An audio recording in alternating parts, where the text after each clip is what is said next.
இப்ப நீங்க என்ன பண்ணணும்னா உங்க பணத்துல இருந்து பண்ணுங்க. இப்ப படிச்சுட்டு எவ்வளவு பேர் வெளில இருக்கிறாங்க. அவங்க எல்லாம் வேலை இல்லாம இருக்காங்க. அவங்களுக்கு அரசு வேலை கொடுக்கலாம்ல.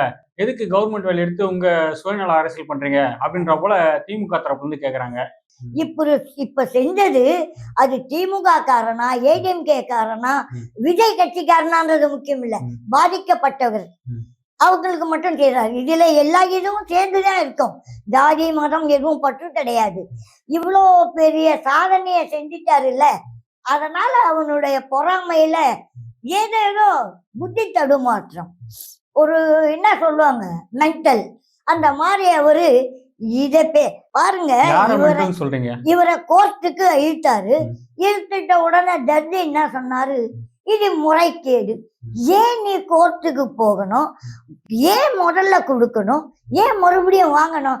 அதை நீ புத்திசாலித்தனமா கொடுக்காம இருந்திருந்தா நல்லா இருக்குல்ல. அது ஒரு பெருமையா?